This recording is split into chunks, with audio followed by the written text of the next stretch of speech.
for now. But then, as she needs more help, she can get it all at the same place. There's assisted living and a locked memory care unit. Are you kidding me? Locking her up? Only to prevent something bad from happening, like wandering out alone and getting lost. People would be taking care of her, looking after her all the time. Keeping her prisoner. Keeping her safe. Gracie, would you rather we be responsible for keeping her prisoner in her own home? Because it won't always be about getting confused or hiding stuff or asking the same question 10 times in a row. She could really hurt herself or someone else. The play deals with a lot of current issues that families and women have to contend with. Obviously, caring for elderly parents and what that entails.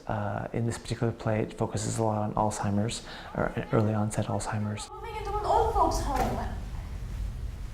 What's this? You want to put me into a home? No, Mom, it's not what you think. You think I don't know about these places? You want to lock me away someplace with a bunch of old people who can't even remember their names and forget about me. And how that affects, you know, the children of the parent who then need to become caretakers. Well, you can't. This is my house. You only live here because I let you.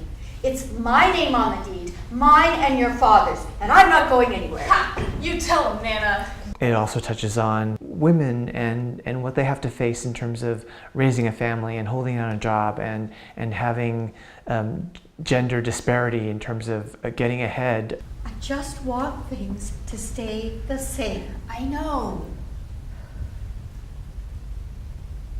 But they can't. I can't. No, the truth is, Mom, it's not just about you. I can't keep taking care of you the way you need.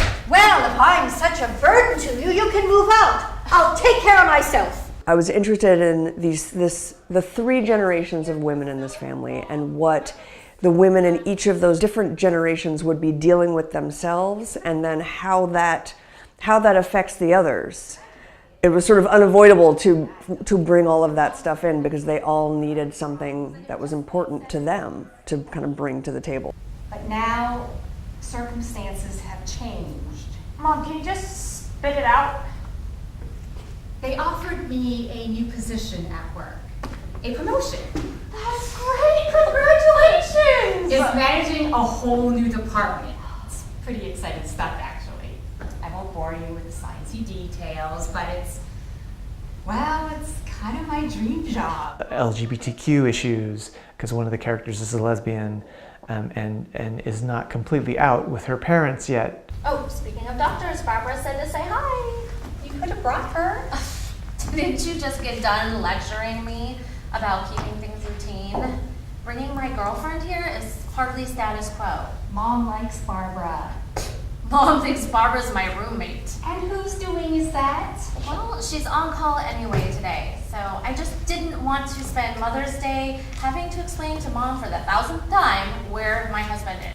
Obviously, a major issue in the show is race and how people are judged or ignored because of their race. Hey everyone, excuse me, Gracie said I should just come to the back. Who's that? Mom, Nana, Aunt Lena, this is Antoine. Come bear coconut cake. What does he want? Nana, this is my boyfriend. I told you about him, remember? Don't you touch my granddaughter, you! Oh, I'm sorry. Nana. Korean adoption is another major theme in the show. The minute they put you in my arms, there we were, a family. Your dad and I applied right away to get you a younger brother or sister. But it took us 3 whole years to get Lena.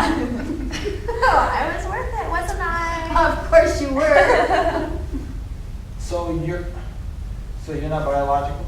No, at least not as far as we know. Which isn't saying much. And the laundry list of topics that the play touches on goes on and on and on. It's almost everything but the kitchen sink, but I think it's just a fascinating look at, you know, what it's like to be in a family in America today. Sweetie, baby? How did this happen? Mom, you know how it happened. But I thought you were on the pill. I am. I was. I just forgot to take it sometimes. Gracie. It's a slice of life play. We literally spend 90 minutes at this family gathering with the family as they, deal with all their revelations and secrets and discoveries and all the shenanigans that may or may not happen when family members get together. No, Antoine, you're not leaving. The truth is, Nana's still pretty upset, sweetie.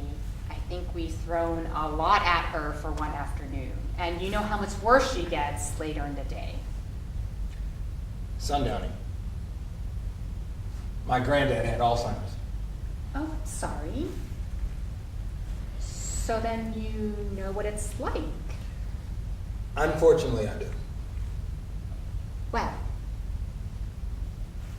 Antoine, maybe you could tell me a little bit about yourself. You know, since we're all going to be family. Oh, Mom, please don't put him through the 3rd degree.